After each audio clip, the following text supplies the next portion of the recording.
Welcome to Season 3 of E-Commerce Fastlane, Episode 122. Welcome to E-Commerce Fastlane, the podcast show to help you build, launch, grow, and scale a wildly successful e-commerce company. Listen to real conversations with proven practical strategies and success stories. Learn how to generate more traffic, more sales, more profit, and customer lifetime value for your Shopify store. And now, your host and e-commerce entrepreneur, Steve Hutt.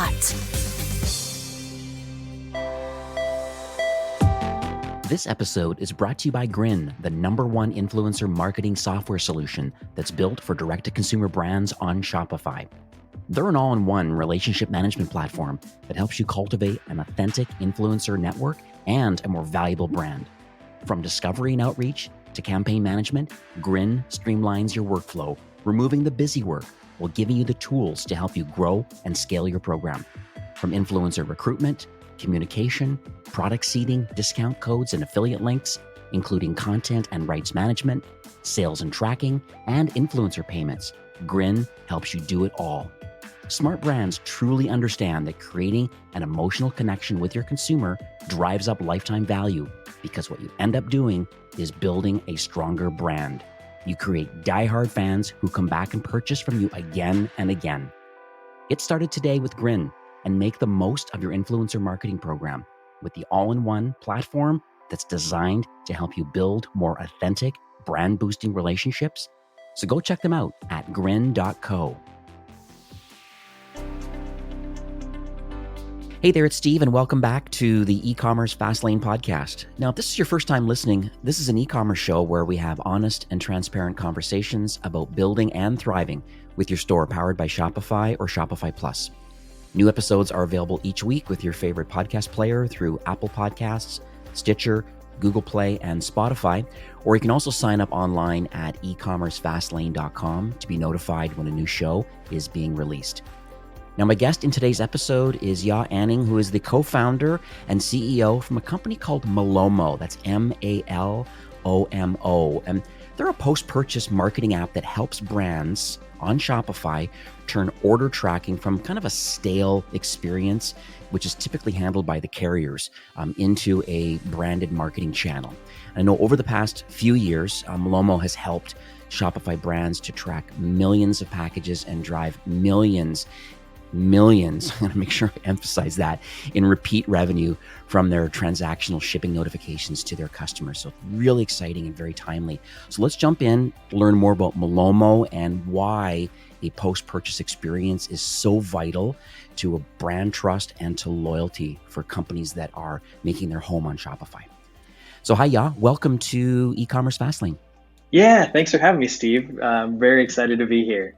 Cool. Now, I did mention a tiny bit at the top of the show about what Malomo does and I guess almost its unique selling proposition to the market, but I'd love to hear it in your own words, more on a high level. What does Malomo do and what problem, I guess in this case problems, are you attempting to solve for Shopify store owners and brands? Yeah, absolutely. So yeah, like you said, we are a shipment tracking platform for e-commerce merchants. And when we started off, like the biggest problem that we heard from merchants when we were trying to think through the concept around, what's some of the biggest pain points you have after somebody buys a product from you, the number one thing that we heard was that our customers continue to ask us, where is our order? Like it's the number one support ticket we get.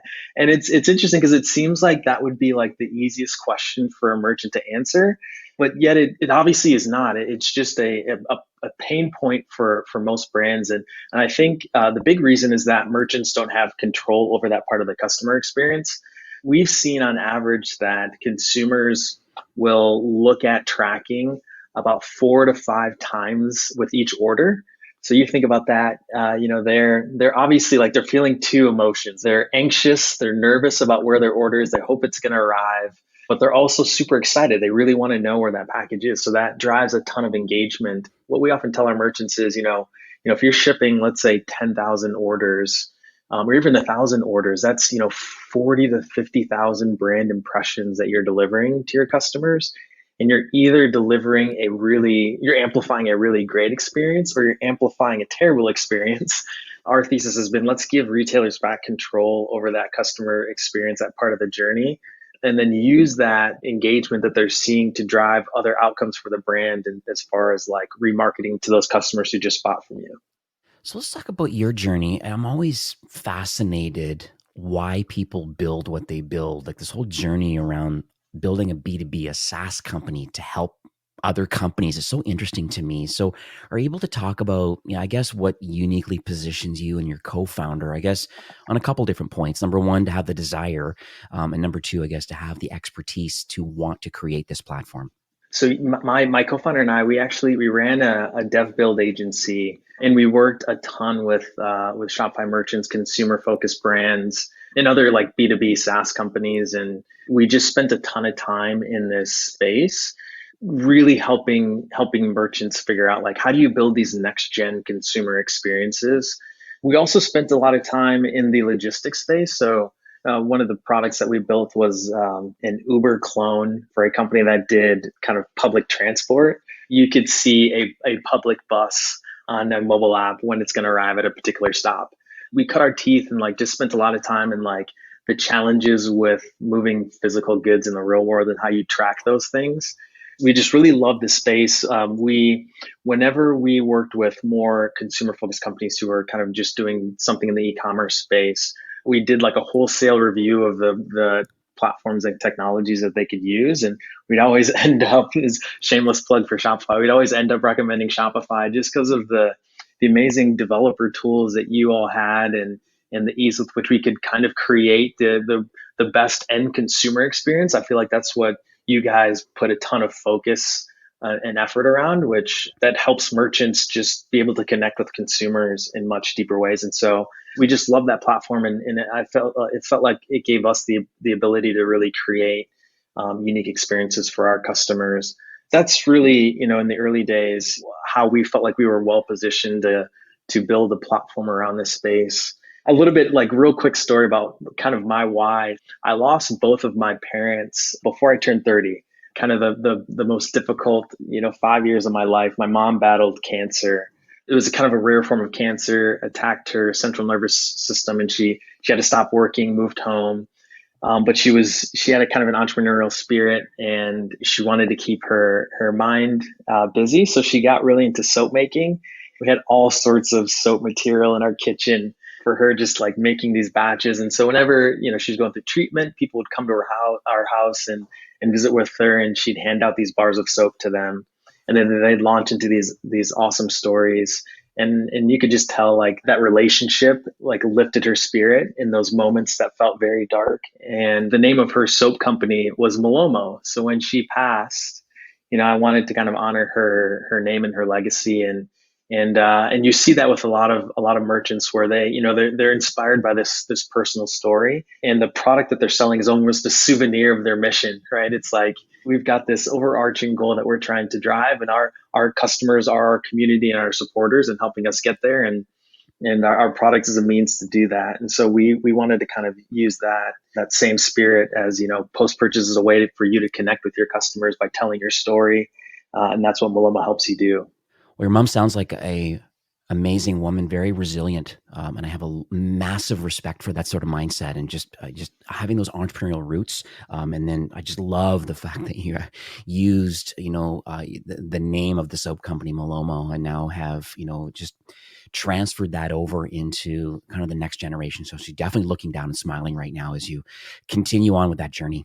So let's talk about direct-to-consumer brands, because I think that is the hottest topic right now. It's kind of the differentiator. I mean, there's lots of big box out there and traditional retailers, but I think what's really making the big play right now is, I guess, cutting out the middleman, so to speak, and creating a direct-to-consumer opportunity. And and a lot of brands, I mean, they really understand, at least most do, about a retention strategy and like in how you can, I guess, almost maximize the profitability of each customer.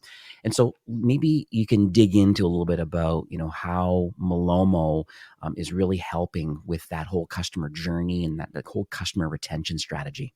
So if you'll indulge me for a little bit, I'll kind of go on a little bit of a sidetrack here, and then I'll bring it back. So Shopify, you guys just put out the state of commerce report, which was just packed with a ton of really unique insights about the market. One of the things that I found fascinating was just like the rise of the customer acquisition costs today. It's just, the amount of money that's spent on platforms like Facebook to drive acquisition is starting to become unsustainable. And so we kind of believe that retailers need to very quickly go on the offensive with regards to retention. I think for the most part, merchants think of retention as an afterthought, and they kind of take the stance that they can tack on loyalty after the fact. That focus on acquisition is really that they can focus on acquisition, and then the thought is they can introduce things like loyalty and rewards programs or referral programs, and that's going to be the silver bullet that fixes retention. That doesn't really make sense. If you think about this, I use this analogy a lot. You go to a restaurant, the food is great, but the service is horrendous. It takes forever to get your meal. You have no idea what's going on in the kitchen. Your waiter's rude. They're not refilling your drink. The bathrooms are super dirty. Like the whole experience is just really poor. And then at the end of the meal, that waiter comes back and hands you a punch card for a discount on your fifth meal. Like, no, the likelihood I'm going back to that restaurant for another meal plummets dramatically. And so like you can't really tack on retention. It has to be baked into the entire DNA of the company from day one. So you've got to figure out how to make every single interaction with your customer, no matter how big or small it is, like a mind-blowing interaction, so that when you do go to remarket to them, you're running your email campaigns, your SMS campaigns, your loyalty and rewards campaigns, that those tactics and channels that you're using to communicate with your customers, they're actually receptive to hearing that communication. It's no longer that you have to like figure out an experience that doesn't suck anymore. Like mediocre experiences are now deadly in commerce. You need to figure out how to like make every interaction mind-blowing, because you're fighting, every brand on the internet for the same consumer wallet. And so with Malomo, what we look at post-purchase is it's twofold. It's how do we protect the current purchase from things that are inevitably going to go wrong with delivery, especially today in COVID. We're seeing all sorts of delays, packages being lost, fulfillment issues, right? All of those set the tone with the consumer that you don't really have control over your business. And if you're not communicating with them at all, it leaves a very bad taste in their mouth. So no amount of marketing is going to get them to come back. So what we focus on with post-purchase is how do you use it as a tool to communicate with your consumers at every single step of the customer journey, create that connection with them, right? Let them know that you're there, that you know what's happening when things are going wrong, and that you're actively working to make those things right. And once you've set that bar, you then are given permission, right, by the consumer to start to remarket to them in that moment to drive another transaction while they're waiting for their current transaction. So that's what Malomo does. It's a shipment marketing platform, right, that helps you manage the customer experience after you buy by proactively helping you notify customers of their delivery. And then we use that engagement while consumers are looking at that delivery information to drive and spur additional interaction with the brand. It could be driving repeat purchases. It could be just telling the mission or store. It could be driving them to your online communities. But it's really that touch point that opens up the opportunity for remarketing to become that growth engine for you.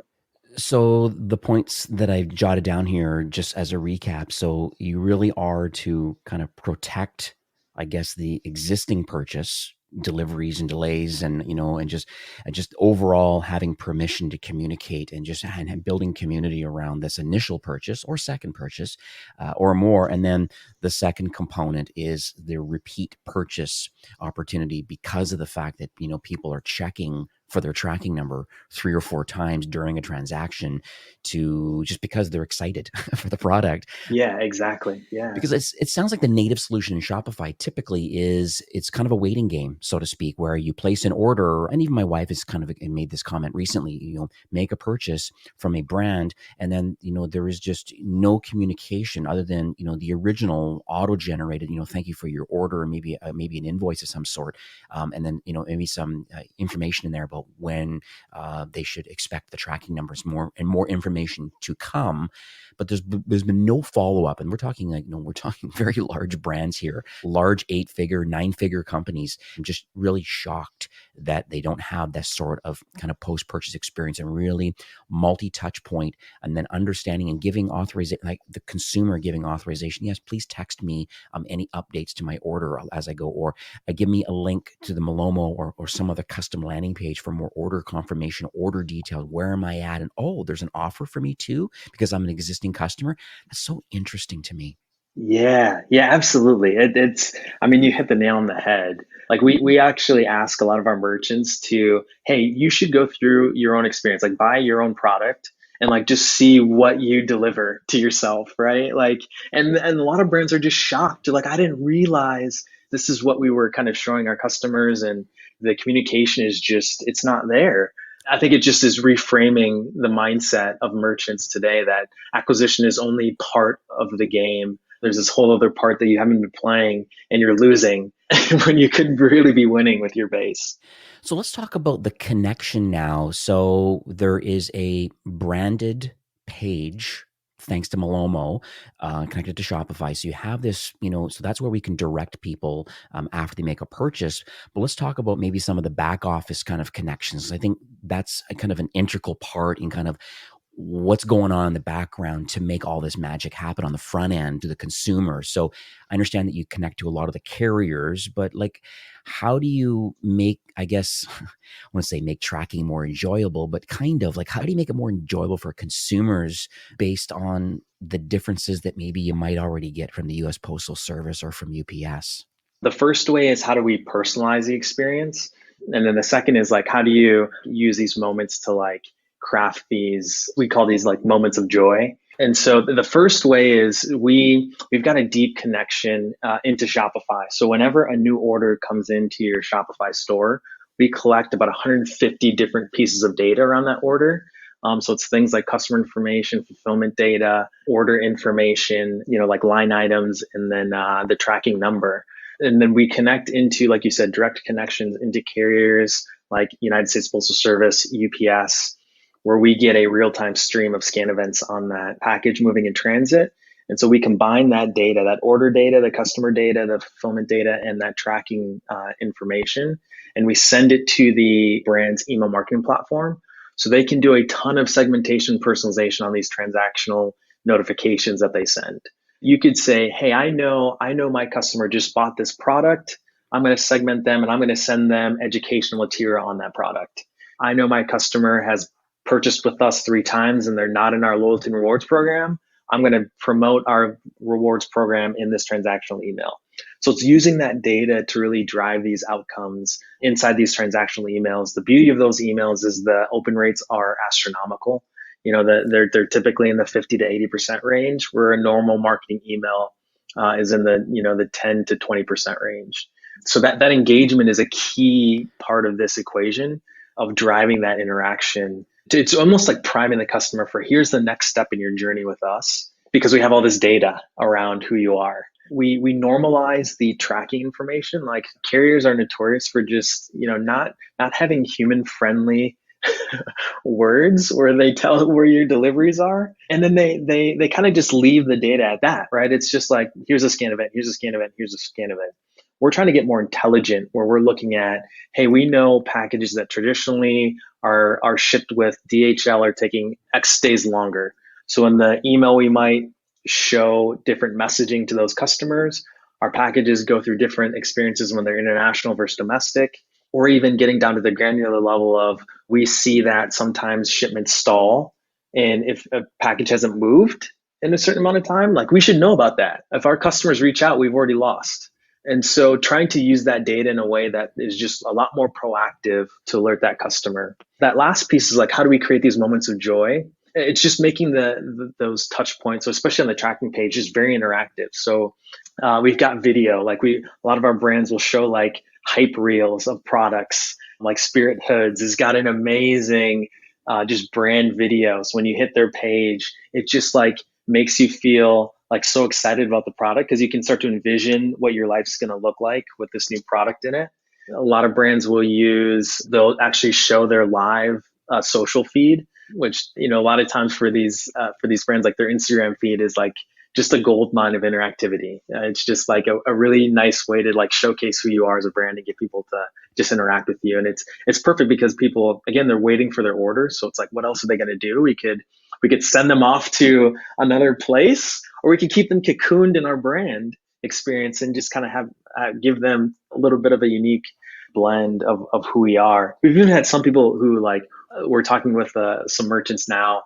I'll give two examples really quickly. One is like, hey, we've just got this game on our website and people can play it. Like, we don't look at it as an opportunity to drive any conversion elements. It's just like a fun thing that represents our brand. And they'd love to just let people play with that game post purchase. And then another brand, it's kind of a media company where they've got products and then they've got these digital avatars that represent the brand. And these digital avatars are like, they're creating these music videos. And so they kind of want to have these live concert experiences on the post purchase page. And so it's just like, how do we just, with moments like that, blow people's minds? Like, I'm not expecting my tracking experience to like entertain me, but we now have that opportunity. I love it. So 3 points, normalizes your tracking data. I think that's great because I think there's a lot of very ambiguous kind of updates. And especially right now in Q4, BFCM is done. There's a lot of things. And just a side note, I'm even thinking, what an opportunity for people that are getting gift cards over the holiday season and then are going to want to purchase something. There's such a great opportunity even after the holiday season of how your platform can still offer great value to the new customers that just happen to, however they find your brand, if you're listening today, however they find you, they get access to a gift card, a Visa gift card they're going to buy on the website, and they get to enjoy this whole, as you call it, moments of joy, this whole process. Yeah, I just love it. I think this is fantastic. So thank you for sharing that. And I think it's great. I think it almost appears to me that your platform really gives brands the opportunity that it's not follow these set rules of what we believe a post-purchase experience is. We have some elements that we believe are part of the moments of joy, but it sounds like you're giving brands the opportunity to be creative and game live social feeds. There are lots of ways that a retention manager might see a lot of value in wanting to get this platform enacted onto their website, knowing that they have access to widgets in certain areas from within the Malomo platform that the customer facing gets to see.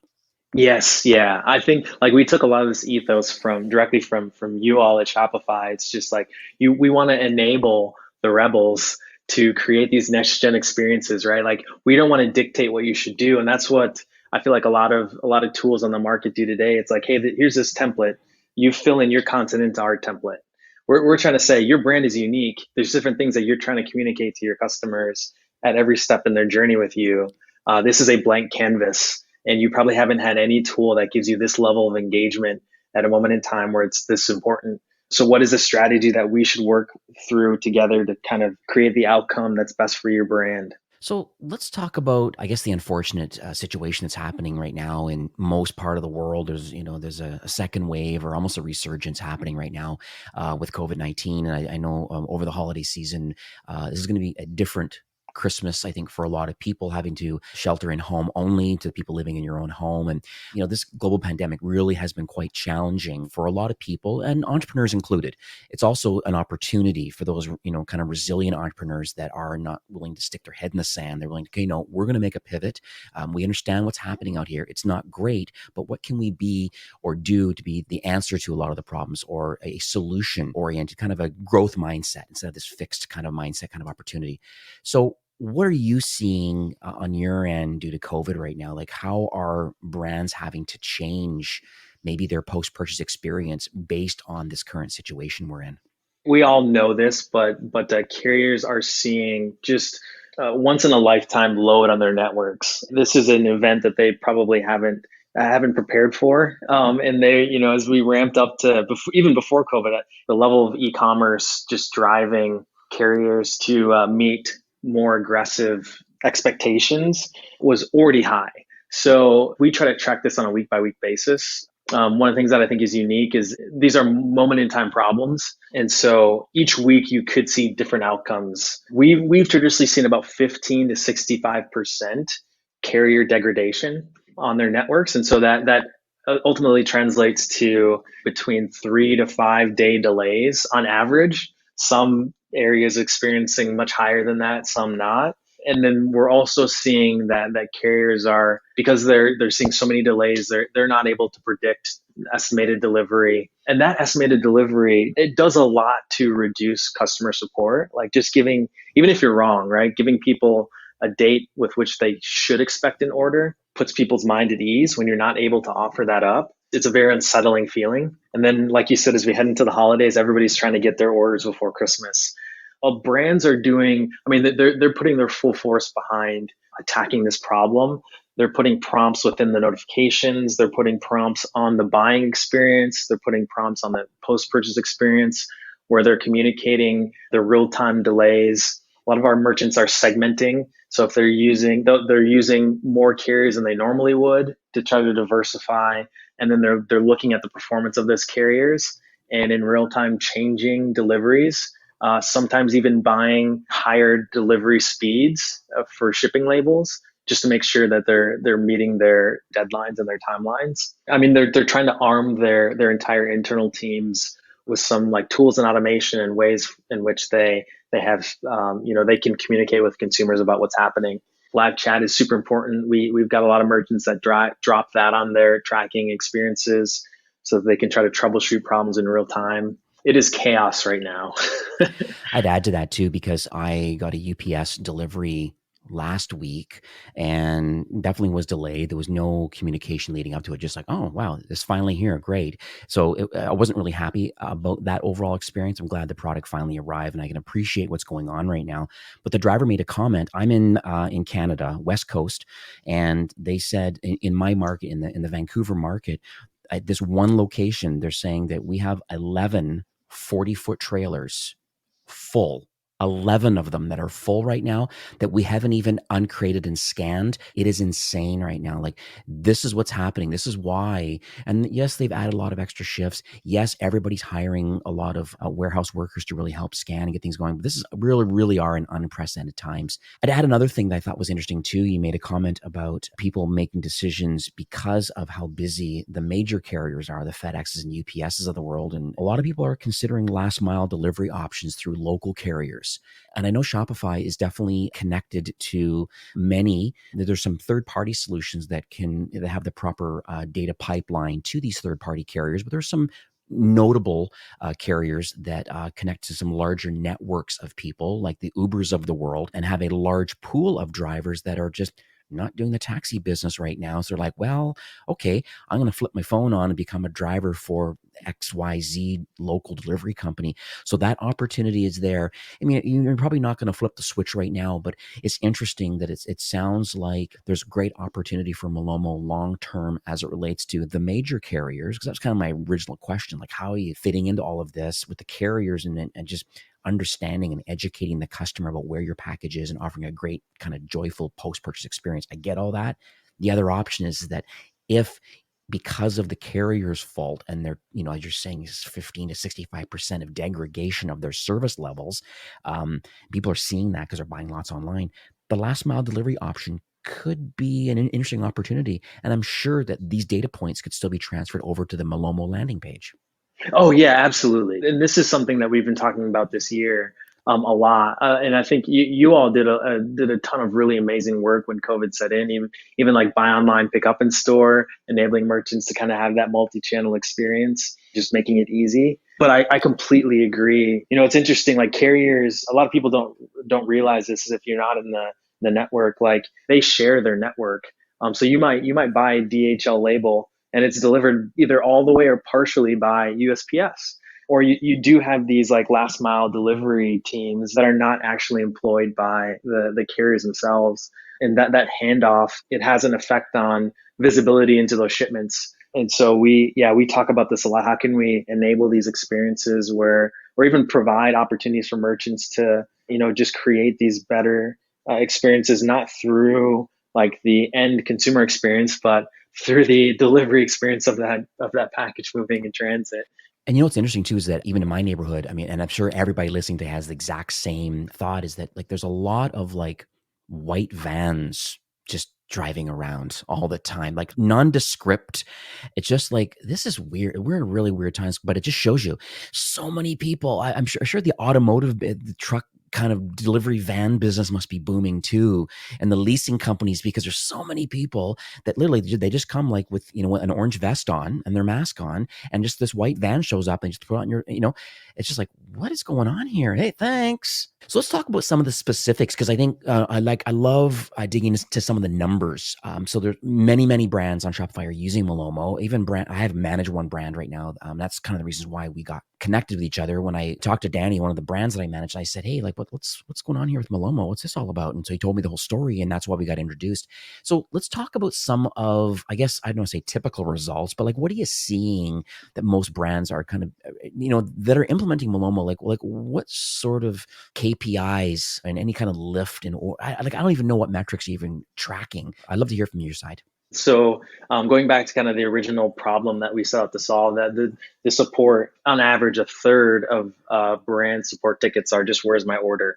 We do a lot of things at Malomo to reduce that. And merchants will see an average 50% plus reduction in their support volume because of that. We measure the repeat purchase rate, also really important metric for us. And this is more so if a consumer experiences the Malomo powered delivery experience, are they clicking through and making an additional purchase right from that experience? And so we see on average about a 2 to 3% repeat purchase rate, which is phenomenal. You think of, high growth brands being able to scale, that repeat purchase rate, driving that up is crucial to your long-term growth trajectory. So that's an important metric that we track a lot. And then on average, we see about, this is a metric that I love. We track it on a per shipment basis. How much revenue does a merchant drive per shipment they track through Malomo? And that number is 97 cents. So you think a merchant that's shipping, 10,000 orders, they're driving about 10 grand in repeat revenue each month. So average revenue per shipment, because I know I've tracked, average revenue per store visitor. And so I think that's an interesting metric, but you're doing average revenue per shipment. So you're saying 97 cents, almost $1 for every transaction in increased revenue because of a Malomo activated post-purchase experience. That's exactly right. Those are compelling numbers. I mean, you're making it sound like it's a no-brainer to, like, really, for those that are not or don't have a great post-purchase experience, and based on the show, you're learning that, wow, okay, this is quantifiable, like to the C-suite, that, like, we could, on average, are generating an extra $1 per order in increased revenue. Like, that's amazing. It's mind-blowing, honestly. Like we didn't even expect these types of results. We kind of thought, well, we think the really broad strokes assumptions, here's what we think is going to happen. And when we implemented it, like brand after brand, it was just like, oh my gosh, there's just like earned money just sitting on the table. And if merchants can just activate this channel, like they can unlock a flood of repeat revenue. So let's talk about those entrepreneurs that are listening today. And I do have a very diverse range each week. I have some people that are haven't started. There's some people listening like that today. There's also people that do have product market fit. They're on Shopify. They're selling currently, but they're looking to kind of grow more and scale up. And then we also have a lot of people in the mid-market, some enterprise brands that are on Shopify Plus, in the millions or more of revenue per year. And I know it can be challenging to kind of offer advice from what you see on your side. But, if you were to, I guess, give some generalities of like what you believe success looks like, and what sort of advice would you give brands today that are, I guess, eager to grow and scale? The biggest piece of advice I think I could give, like no matter the size of the merchant, is I think you have to have a focus on retention from day one. If I was launching an e-commerce brand, probably one of my first 5 hires would be a retention manager. Whose sole focus is just figuring out ways to drive repeat revenue from their base. I think a lot of the tactics people use, it seems like they're unattainable. I think it's the small things. So it's things like just including a free sample of something in an order. And you don't have to do it with every customer. It can just be a random set of customers. It could be a handwritten note. It could be a personal email. And you can even automate that, a personal email from the founder with a thank you for your order.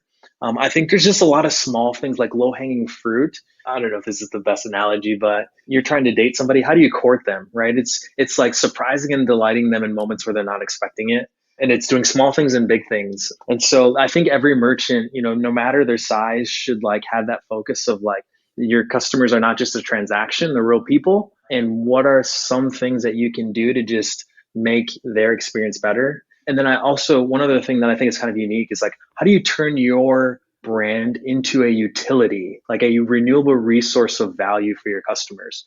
And it may not be like the actual product that you sell. It could just be like content. It could be, online guides. It's like, how do you, like, you think of the problem that your product solves, and then you think of all the tangential things around that problem. What are other things that you can deliver to your customers that helps them in their daily lives around that problem? I love it. It kind of reminds me, I manage a brand called Tentree at tentree.com or tentree.ca in Canada. And that's one of their value props is, I think they plant 10 trees for every garment that they sell. And there really is a community behind the brand. There's millions and like tens of millions, I think 50 million, some trees have been planted, and they really are making an impact, but they also are getting into the storytelling side of the actual people that they're actually impacting. So they're not, and I think they're a certified B corporation. So they really are not just profiteers making money in the garment business. They really have ethical manufacturing, and there's a social component, and then an environmental component. So I think all those pieces together, no wonder Tentree does so well. And I think there's lots of others. There's lots of others doing a very similar type of thing, giving back to the world. And I think it's great to be part of the mission driven. And I wrote some great notes here. And thank you for sharing a lot. This is amazing stuff. So let's talk about the future, Malomo. I mean, the platform, typical SaaS company, you have to, I'm going to say thrive on change, but you have to continue to iterate and improve based on customer feedback and just the demands of customers and just innovation in general. So are you able to share maybe how the platform is going to iterate over time, like moving into 21 now? Is there any partner alignment, any innovation? I guess I'm trying to get a warm and fuzzy about like, how are you going to continue to offer value and assistance to Shopify for these brands that are really keen to improve their customer retention and then I guess these experience metrics? Yes, yeah, for sure. Would love to share some of that stuff. So I think we think about this in two ways. We want to extend past the shipping experience and get into more areas of the customer journey. So we're hearing from merchants that they're having a lot of issues within their warehouses, and they want to be able to communicate what's going on pre-shipment to those customers. And it could be things like delays within the warehouse, or it could be purposeful, like they're doing custom stuff to an order and they just want to share updates around what's happening with that manufacturing process as it moves out the door. So we're looking at that. And then we're also looking at areas in which we can actually improve the buying experience. And so being able to, have consumers put in their locations or detect location and start to show delivery times in transit. And we think that can have a massive impact on conversion rates. And so trying to analyze a lot of the data that we've gathered from our carriers, we've tracked about 6 million shipments today, adding about 1 million shipments every month. And so that's a wealth of data that we can start to make predictions around delivery and help our merchants just better communicate during the buying experience about what's happening. The next big opportunity we see is, I think a lot of SaaS companies talk about this, but I think it holds true here is how do we kind of turn post-purchase into a platform? We're kind of integrated with a lot of tools within the post-purchase journey. So merchants can like create these seamless experiences. So you've got like product recommendation tools that people power on their tracking page. So like we allow people to use tools like Nosto or just Uno, other product recommendation tools. We've got like survey tools where people can ask post-purchase questions about how they heard about you or get kind of more product intel. We see a lot of these tools that merchants are using pre-purchase can be used in a lot of really cool and unique ways post-purchase. We want to kind of build out a platform where brands can have kind of a automation layer where they can segment their customers based on behaviors that they're taking and then surface up the right experience to the right consumer at that right time. Yeah. So my takeaway for that, I think, is the fact that you want to play nice with existing tech stack that a brand has. People can add on Malomo, but they're already going to have maybe some kind of personalization engine if it's Nosto or whomever, not to mention some exit survey tools and there's a lot of things that people already have. And it's nice that you have thought about playing nice kind of in the Shopify ecosystem and non-competing verticals, but let's just enhance the overall experience of these other tools that they're already are finding value out of. So let's talk about, I guess, summing up today's show. I mean, I mean, if you were to see my book, my journal right now, I've written 4 pages of notes. Like, it's just massively appreciated. Is there any way you could kind of sum up any kind of key messaging or any takeaways that you'd like to share those that are listening today?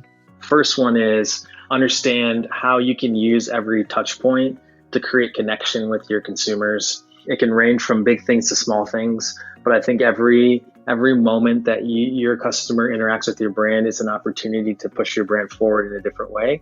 So I do wholesale look at touch points across your customer journey, buying and post-purchase. The second is that I think brands need to switch their mindset from being so acquisition driven to having a balance of both acquisition and retention, and just making sure that they're focused on driving repeat revenue as a key goal within the business, and then building out the strategy around how you do that. Sometimes that means sacrificing a short-term order to drive a long-term meaningful relationship. And so I think there's just a need to kind of focus on both of those things. And then the last is almost a shameless plug for Malomo, but more so in general, you don't need to use Malomo to do this. It's just post-purchase is a huge opportunity that people are overlooking. The engagement rates that people have, especially during COVID, are just astronomical. And so there's just different ways that you can use that engagement to drive your brand forward. And I just encourage brands to think about what they're doing after somebody buys, just as much as they are thinking about it when somebody's going through that buying experience. Love it. My takeaway too, and I wrote it down numerous times, was when you use the term moments of joy. I think it's a really good way of positioning what Malomo is all about. We really are to create moments of joy for the customers that are interacting with our brand, and then that builds community. I love it. I really think you're right on point for that. Let's dig into the last part, is how people can learn more about Malomo, the solution, maybe taking the platform for a spin. Yeah, absolutely. Yeah, we work with merchants of all different shapes and sizes. Every e-commerce business, by definition, ships packages, and so everybody deals with this problem. And so yeah, at Malomo, we tend to work with merchants that they care about that customer experience, and we work with them to strategize about what's the right journey for your consumers. And so if you're interested in taking Malomo for a spin, you can just head to gomalomo.com, GOMALOMO.com. And we're offering for e-commerce Fastlane listeners a nice kind of discount, so 30% off for your first 3 months with Malomo. That's excellent. So I'll make sure I have that in the show notes. So it'll be ecommercefastlane.com/Malomo, and that will redirect you to the landing page that Yaw has created. And yeah, I mean, this has really been a very impactful show for me. I know these are conversations that I have quite a bit with the brands that I manage. This episode, I believe, is really going to finally hit home for a lot of people that are in the retention space or even the C-suite space that say, listen, we can't just pay for new customers. They understand, by adding on lots of different things, if it's like loyalty and rewards and different types of strategies and tactics. But overall, I think having your platform as part of an overall strategy of, as you're calling it, moments of joy, I think it's an honorable way of kind of earning a living by creating this platform. But I think the residual effect that you're creating for the brands that are connected, I mean, I have firsthand experience. As I said, I have a brand right now that's using your solution, and they massively love it. They're in it for the long haul, and they just want to keep iterating on it. So I wanted to thank you for coming on the show today. It's very clear based on this recording today that you're in tight alignment with Shopify, because their mission is to make commerce better for everyone. And I can tell both you and Malomo team, you definitely are in tight alignment also. You want to help brands improve efficiencies and growing revenue and lifetime value, loyalty, and definitely this post-purchase experience. I think it's super key. I just want to thank you for coming on the show and sharing your knowledge and your vision and just giving back the Shopify ecosystem. Yeah, and Steve, thank you for all that you do. I know this podcast is a labor of love, and you add so much value and content to the community. So I thank you for putting this out, and I really appreciate you having me on to share our story. Yeah, absolutely. All right, well, have yourself a great day. You too. Thanks a ton. Today's episode is brought to you by Grin, the all-in-one influencer relationship management platform. Grow an authentic direct-to-consumer brand on Shopify with the #1 influencer marketing software solution for creating genuine, direct relationships with influencers. You can learn more about their incredible solution and get started today at grin.co. Well, that's it for today's episode. I'd like to thank you, a loyal listener of E-commerce Fastlane. It's my hope that this podcast is offering you a ton of value through growth strategies, tactics, and exclusive insider tips on the best Shopify apps and marketing platforms, all with my personal goal to help you build, launch, grow, and scale with Shopify. Thanks for investing some time today and listening to the show. I'm so proud and excited that you have a growth mindset and are a constant learner. I truly appreciate you and your entrepreneurial journey. Enjoy the rest of the week and keep thriving with Shopify.